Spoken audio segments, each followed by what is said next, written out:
up, y'all? It's your girl Sakina, and I'm back for another Married at First Sight review. This is season 11, episode 15, I think. Hold on.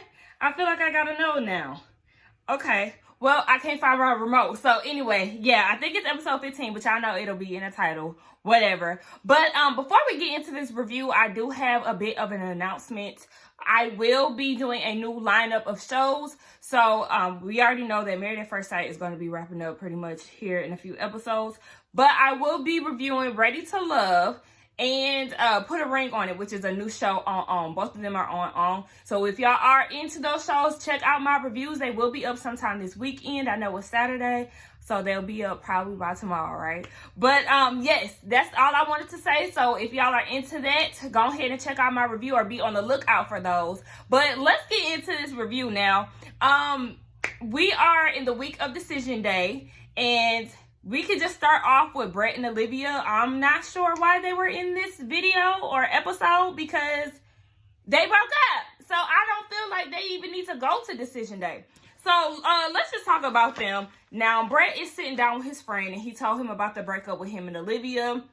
His best friend is really not surprised. He said because basically Brett is a selfish person. He doesn't really put other people's feelings into consideration. So he's not really surprised about that. He wants Brett to really try to compromise more in relationships. So he was just trying to give him advice. He was telling him, asking him what did he learn about the experience.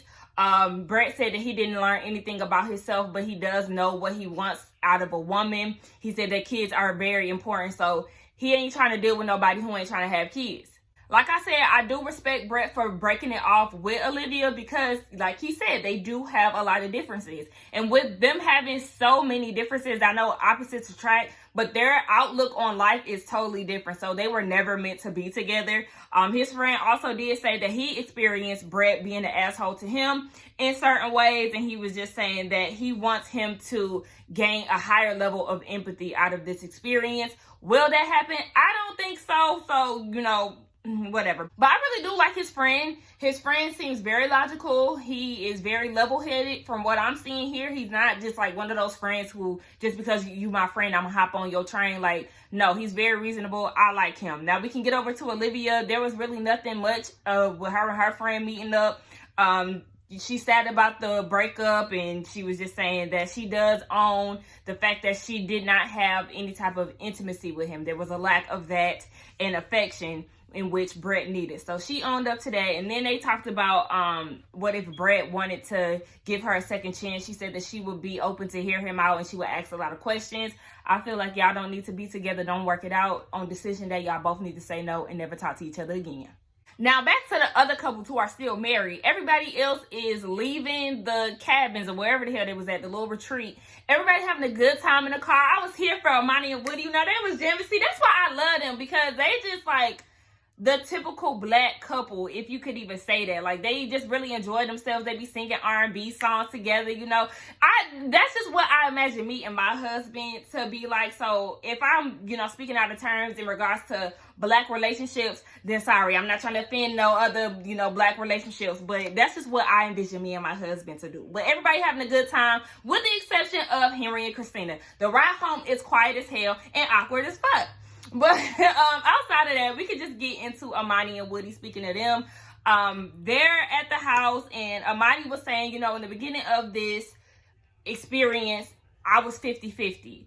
And Woody said that he was more on the 70%, and now he's closer to 100%. Amani is like, you know, that's deep, but that's just how he feel about his wife. He feeling you, girl. It is what it is. So I just feel like he is not playing with Amani. He is like, look, I'm all about you, and I want you to know that. So then they go and have talks with their friends. Amani and her beautiful friend, oh my gosh, her hair, her smile, like, she is so pretty. I know what that sounds like, I'm crushing on her, but no, she's just very pretty.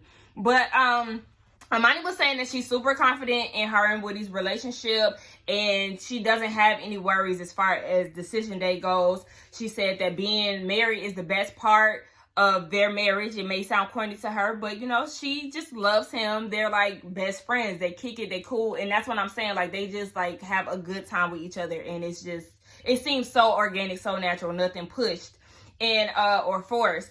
But she said that the thing that does bother her with Woody is the fact that he does not pay attention, or he may not understand what she's saying. And they did the flashback when she was like, I could be in a burqa and, you know, you'll still want to do me. And he thought that she was saying a burger. So she would just more so appreciate him if he was to ask questions instead of assuming or, you know, whatever. I don't really feel like it's a big deal as far as him confusing a burqa for a burger.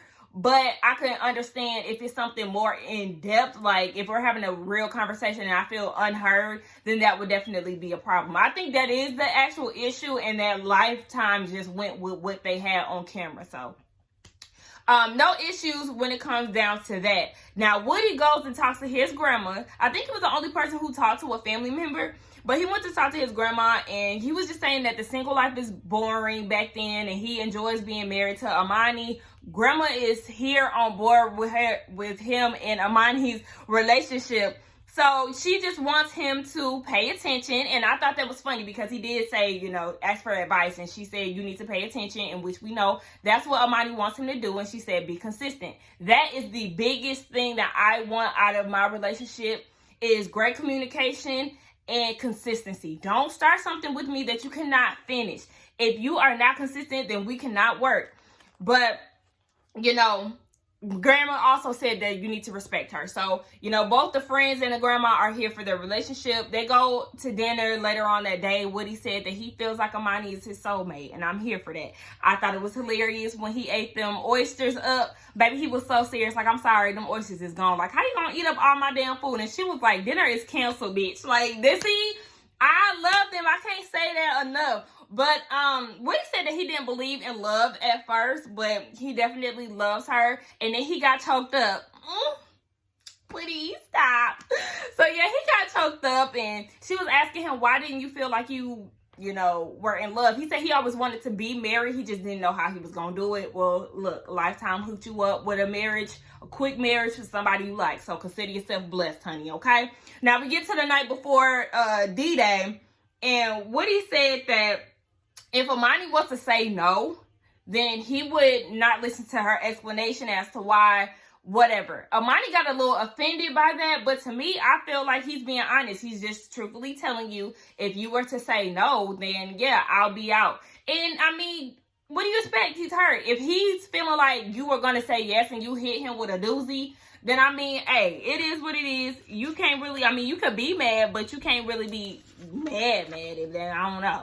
But yeah, we already know Lifetime tried to do that little commercial at the end, trying to make it seem like Amani gonna say she want a divorce. I'm not buying it. At first I was like, oh my gosh, on the way. But then I was like, I don't know. And then I talked to my mom, and she was like, she brought up that, I forgot to mention in my last review too, but she brought up the fact that last week they made it seem like Amani and Woody was gonna have some problems in the preview, and Woody didn't say not one thing in the commercial in that episode. So I was like, yeah, the producers or somebody probably told her to say that for the wow factor and for us to tune in, because, you know, they're that it couple for this season. But we ain't buying it. Now, on to Amelia and Bennett, right? Bennett talks to his friends. And baby, that Thaddeus is not here for the married at first sight experience. It don't seem like he like Amelia, which I don't really know why, but I don't know. He just not here for the experience. So one of his friends was like, what would make you say yes, or what about her will make you say yes? And he was saying that she's a good time to be around, they get along great, blah blah blah. But Thaddeus is like, yeah, that's because y'all playing house. Y'all ain't hit real life yet. Like, shit is just sweet right now. Y'all in that honeymoon phase. So yeah, she nice now. She's just showing you a representation, a representative of, you know, the nice Amelia. You ain't got to down to the real shit, because even Bennett said that they haven't had any hard conversations or anything like that. And that is definitely something that raises a red flag. So I could agree with that. They get along, but somebody else also said too that they really don't have those hard conversations, and that Dr. Kyle kind of pushed them to have that when he came and visited everybody. Did I say visited? Is that a word? I don't know why that just sounds so crazy when I said it. But if you think about it, they are the only couple that has not had any arguments. Like, everybody else has had a difficult time, with the exception of them. So, I mean, I don't know. They talk about the whole residency situation, And I don't know, but I just know that Thaddeus was tense the whole time. That neck was like this the whole time. And I'm like, just relax your neck. Like, I know you may be nervous because you're on camera, but just relax it, okay? But anyway, we get over to Amelia and her friends. She's actually on the phone with a tarot card reader, and the reader was just basically saying that everything is good to go. They start talking about the whole Virginia move. She said, don't overthink it. And then the phone hung up. So that is what it is. Amelia talks to her friends separately, and she talks about a dream that she had with Bennett. He turned into a cucumber and she ate him. So the friend said that she feels like that may equate to fear. And Amelia thinks that that could be an omen. Okay, whatever. So they have a dinner at the house. They're eating pizza. And Amelia says that she didn't think that she was ready for marriage. And she was just more so caught up on the idea of it being fun to be on a reality show. And that marriage was not the initial force for her to be on the show. I mean, like, what? And then she admitted to, like, her getting along with anybody or having the ability to get along with anybody. So basically, it doesn't matter. She could have been matched with Henry. She could have been matched with Brett. And she would have, you know, conformed to liking them or whatever the case, you know, getting along with them to get through this process. And Bennett is looking like, I'm concerned because I got married at first sight because I wanted to be married. And her initial reason to being here is because of reality show. Like, when the cameras are gone, are you going to do a 180? Like, am I going to get the real Amelia? Like, what's that about? And to me, the fact that she was so serious and that she wasn't trying to ease his mind and, you know, he looked bothered. She was just so serious. And I'm like, wow, that is definitely making me side-eye Amelia. First of all, you got this residency out in Virginia.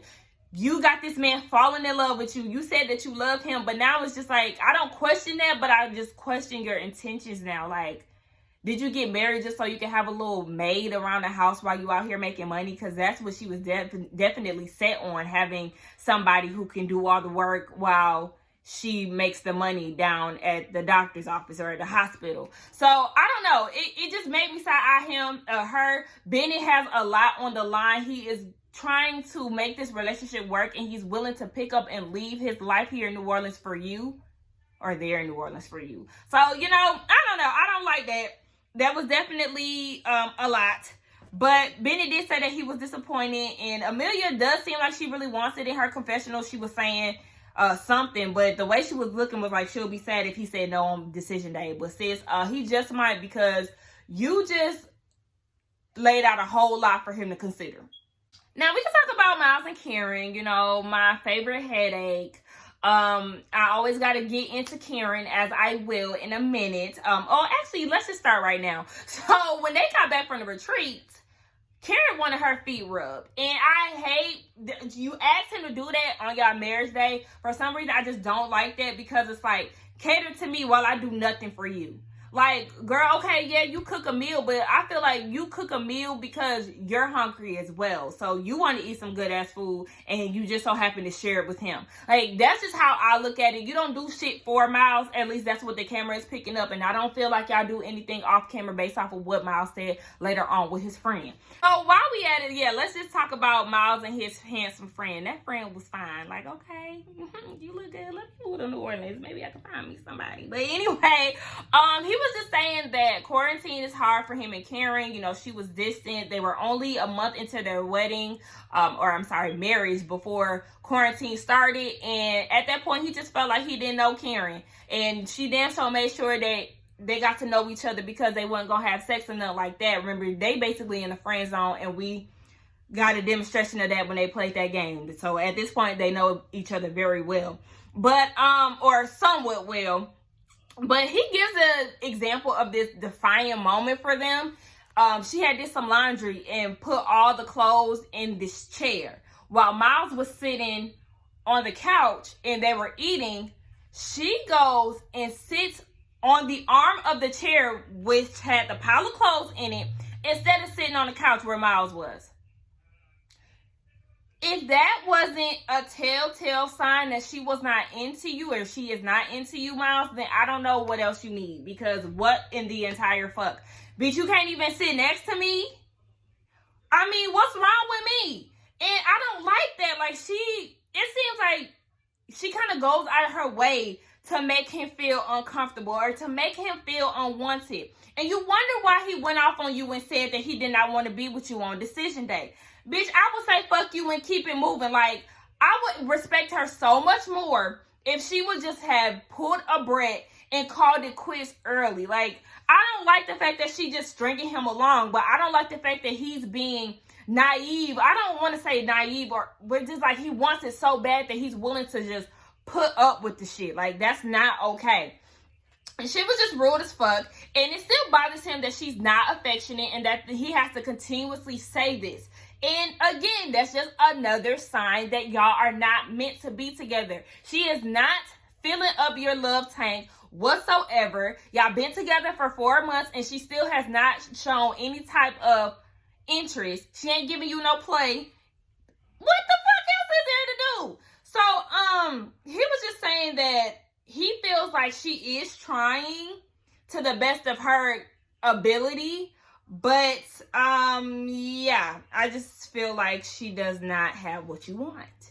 That just is what it is. She does not have what you want.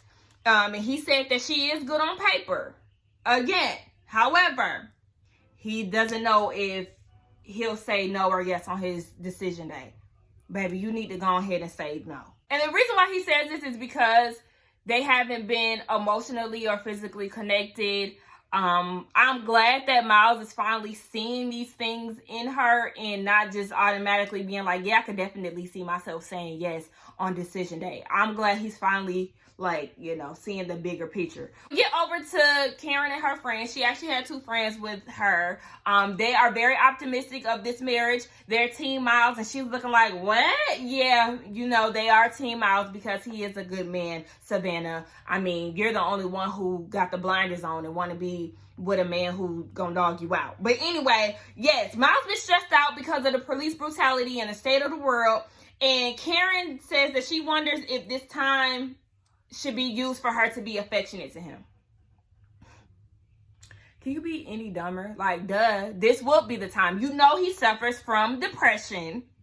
You know that the weight of the world, a person that does not have depression, a black person, a person of color in this state, you don't have to be diagnosed with depression to feel the weight of the world on your shoulders, honey. This will definitely be the time to hug your black man, your black woman, be one with each other. And if this wasn't the time for you to be close to him, then I mean, I just feel like, what other time would there be? Like, and even if, I know you might be a little nervous to be affectionate with him. Why? I don't know, because that's what he wants. But even try, bitch, try. Like, just reach a hand out. Reach out and touch somebody's hand. Make this world a better place if you can. Like, I'm just not understanding her logic. Like, he been said that shit. And then she was like, she's questioning if he needs more from her. Y'all, it's like beating a dead horse. I'm feeling Miles' frustration. Remember, he just told his friend he gets tired of telling her this shit. And you question it. You wonder, like, make it make sense, y'all. I'm about to get mad. I'm getting hot. But, her friend was just basically saying, like, if you don't attend to his love language, then that's reasons why couples break up.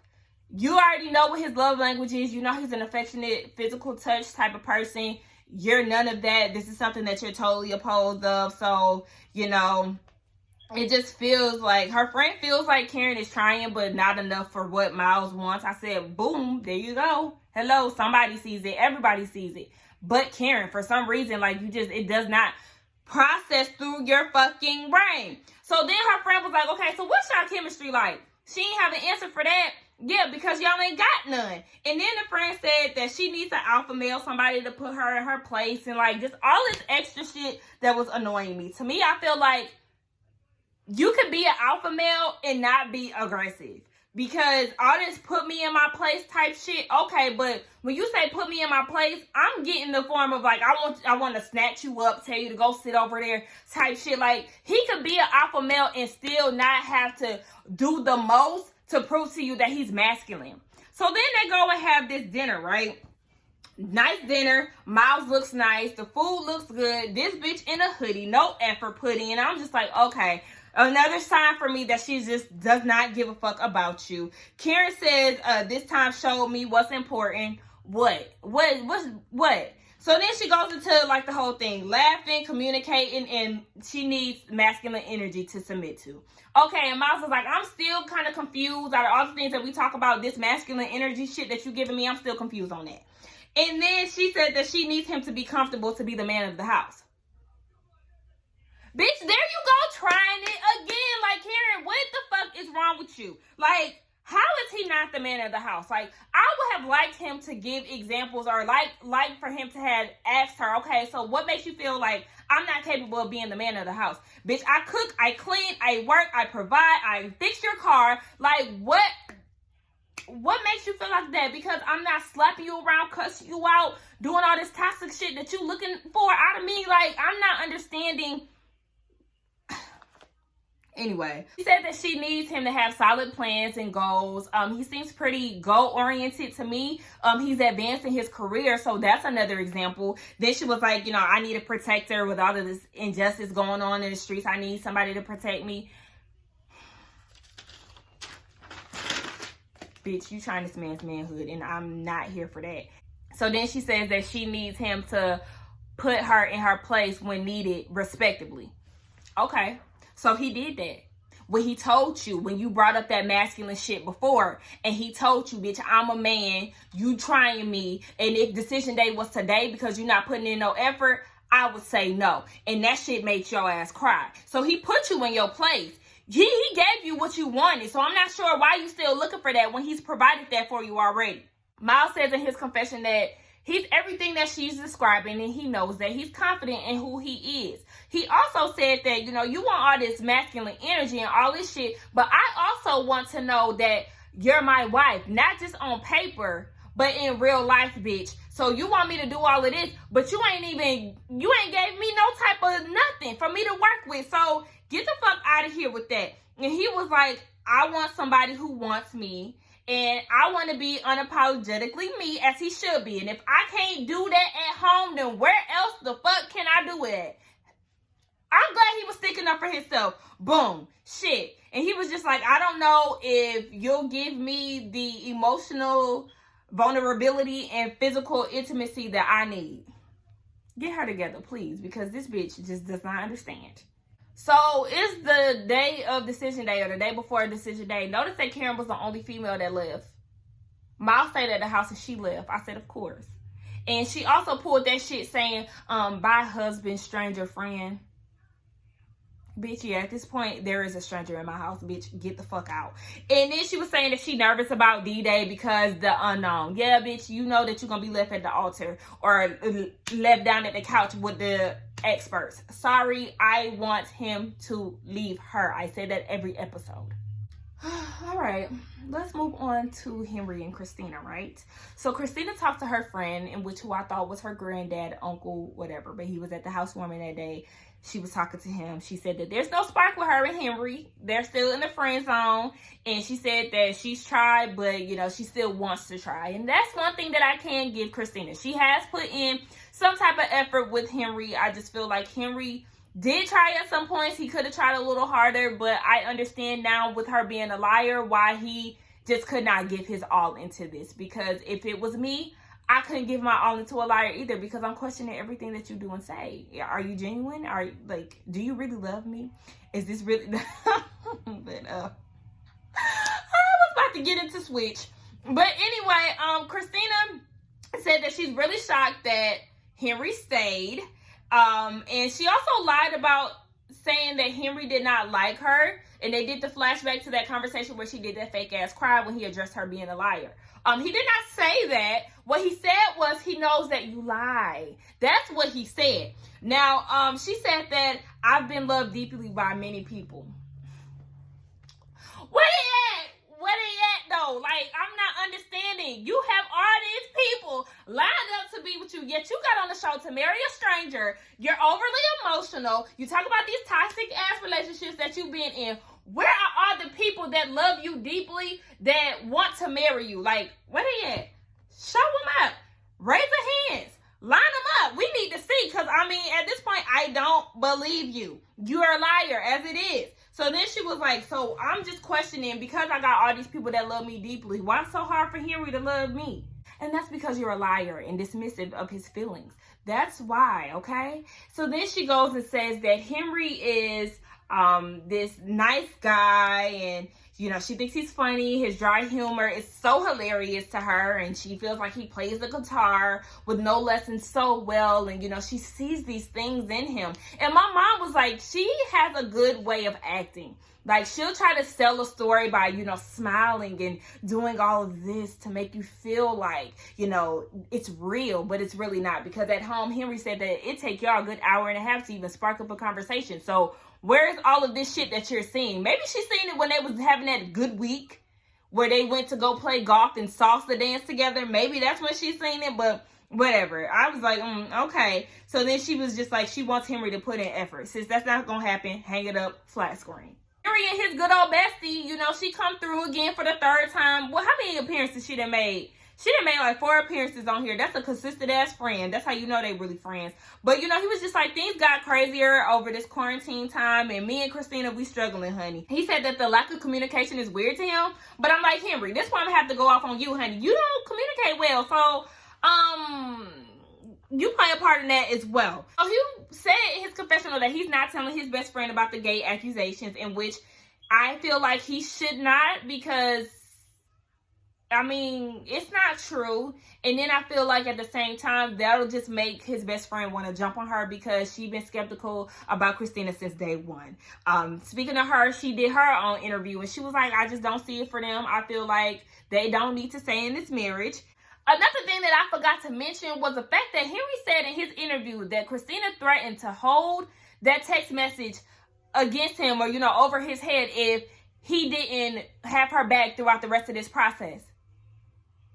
That's some raggedy ass shit. And he said if the texts are even real, because he still have not seen them. And he said, you know, the fact that she's even doing this is despicable. I wouldn't want to fuck with her. I feel like at that point of you making those gay accusations and you owning up to lying, well, she didn't say that to him. She said that in her interview. But the fact that you lied, that would be enough for me to just be like, fuck it. He should have pulled a Brett too and left. So they go to dinner and they talking about decision day. Henry said that he doesn't want to live with regrets. What if?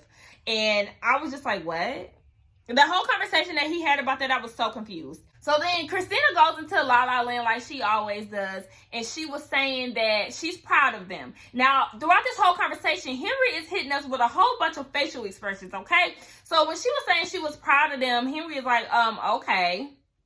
She said sometimes she act like a fool. And I'm like, yeah. Then Henry was saying the same thing, like, yeah, you do. She said that she make up stories in her own head, and it's disgusting, and, you know, it's basically hard for her to break, is what I was catching from it. In her confessional, she said that she said a lot of wrong things about Henry, and, you know, she real regretful. But I feel like, bitch, you went too far, and he ain't interested. I would have been left your ass had it been me. And then she was like, so what do you like about me? Baby, what? Why are you asking this? It took him a long time to say what he liked about her, but he said that he likes her ability to be spontaneous, and he likes the fact that she writes. When he said he likes the fact that she's a good writer, and they did that flashback about that damn story that she was telling at the damn resort. What? Girl, then she started crying. I felt like, first of all, Henry, you was just pulling that out the air. She started crying again. I'm like, girl, you are emotionally unstable, and I can't deal with this shit. And she was just saying that she's seeing a different side of him. And I'm like, bitch, you say that every other week. For real. Then she gonna say, well, what if they were to pair me with somebody crazy? Henry already got that, bitch. You was a fucking nutcase. Like, I'm not understanding that. And she was like, we both great people. Insert another damn picture of Henry's facial expression. So Henry was just saying that he had to hold back from laughing, because it's like they have 2 different realities. Like, girl, what are you even talking about? This is not that, sis. We really beefing for real. Now, she done had all this time to reflect or whatever. So after dinner, they get back to the apartment. And she was just like, you know, I'm just wondering if we need more time, you know, maybe counseling. And Henry was like, I mean, it just don't make sense to me, because my mind is already made up. Like, there's nothing. We don't need any more time. And Henry is ready to get the fuck on, okay? So I just feel like Christina is realizing that her free housing is about to come to an end. So now she wants to try to make this work. I found it hilarious that they were sleeping in separate beds, which, I mean, needed to happen. But I just feel like she's talking about she need more time. Honey, you got 2 more months, and it still did not work for y'all. Henry knows that he's going to say no on decision day, and that's that. But that was the end of the episode, y'all. I thought that this was kind of funny. I thought it was a waste of my time as well, because I thought that this was going to be the decision day episode, and it was not. But whatever, you know, I'll see y'all next week for that. Don't forget to like, comment, and subscribe to my channel, and I will see y'all in the next one. Bye.